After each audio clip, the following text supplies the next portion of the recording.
Ons tema is een wat ons vandag so goed ken. Oorlog, oorlog. Ons lees Eksodus 17 vers 8 tot 16.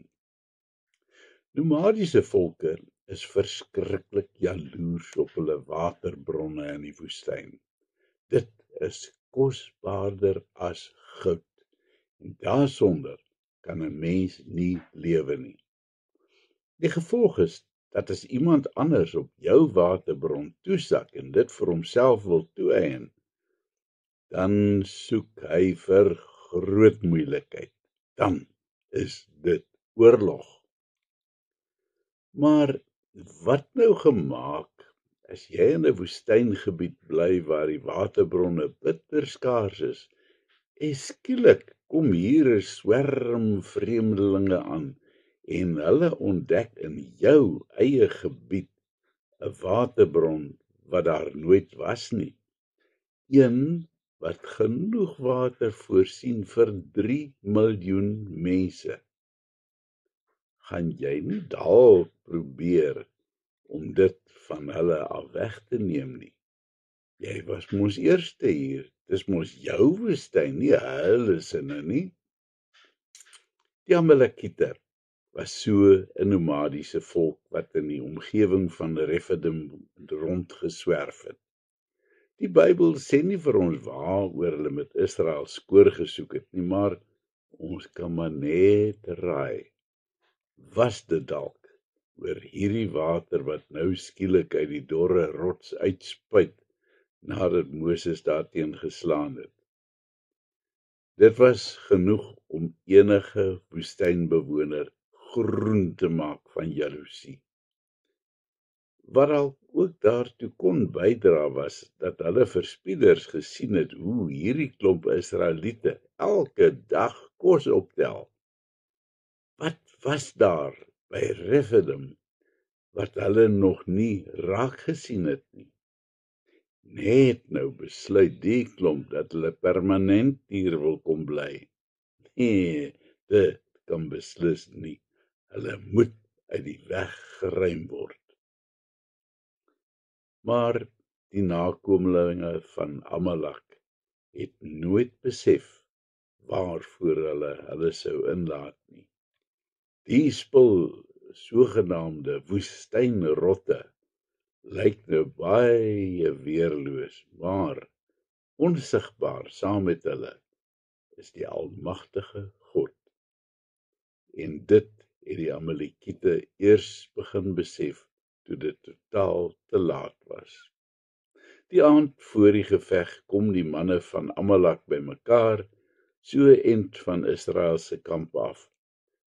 Dit gaan maklik wees, praat die generaal sy manne moed in. Ons gaan sommer dwars oor hierdie spul hardloop. Ja, skree hulle in 'n koor. Hierdie is beslis nie die eerste oortreders wat hulle uit hulle stukkie woestyn uitgejaag het nie. Hulle is propvol selfvertroue. In Israel se kamp is Moses in diep gesprek met God.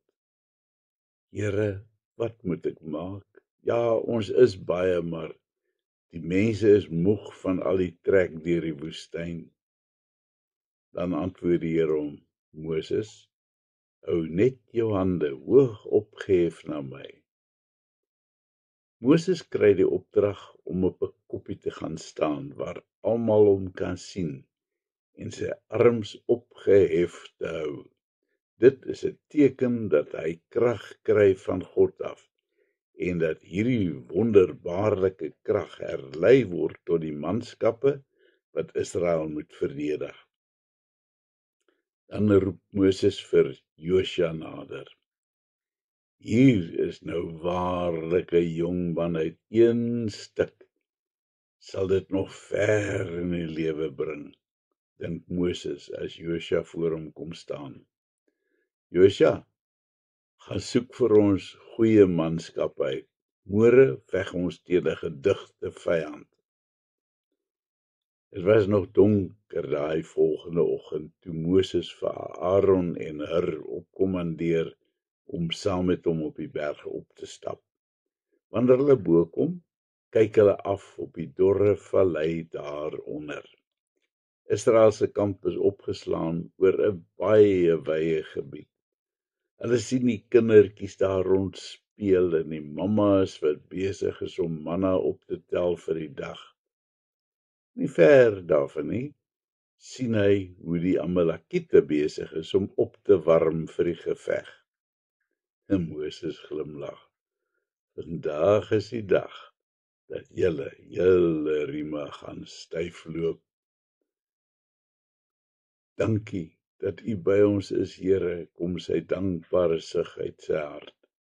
En dan gee Moses se hart 'n wilde sprong as hy sien hoe die Amalekiete hulle stormloop begin. Hy steek sy hande hoog in die lug op en dan sien hy hoe die manne van Josua die Amalekiete terugdryf. Dit is 'n verwoede geveg. 'n uur het verbygegaan, 2, 3 ure en steeds woed dit voort daaronder. Maar Moses se 80 jaar begin teen hom tel en sy arms raak moeg. Hy laat sy arms sak om 'n bietjie te kan rus, maar dan, tot sy groot ontsteltenis, sien hy hoe die Amalekiete verwoed storm en die oorhand kry. Verskrik hou Moses weer sy arms op, en dan is dit weer Josua en sy manne wat die oorhand het. Elke keer as Moses sy arms laat sak, wen die Amalekiete. Here, wat moet ek maak, huil Moses by God. Hy het net eenvoudig nie meer krag om sy arms op te hou nie. En dan kom sy broer tot sy redding. Hulle laat Moses op 'n groot klip sit en hy en Hur hou die ou man se arms vir hom omhoog. Moses is dankbaar want daaronder in die vlaktes kan hy sien hoe daardie skrander jong Josua sy troepe aanvoer en die Amalekiete in die stof laat byt. Wanneer die son daai aand sak, is dit 'n baie moe Moses wat deur 2 manne die berg afgehelp word.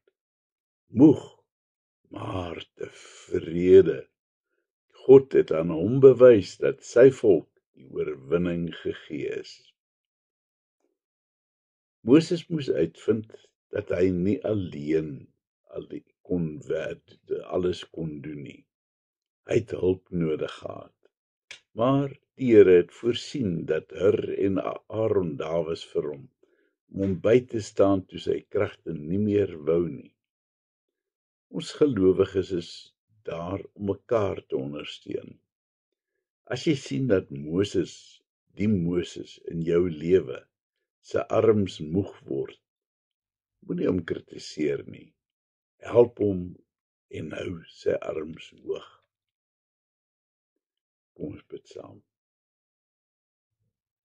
Here, dankie dat U die een is wat oorwinning gee, maar dan vra ek ook asseblief, Here, dat U my oë sal oopmaak om raak te sien wanneer daai Moses in my lewe moeg raak, en dat U my die wysheid sal gee om te help waar hy dit nodig het. Amen.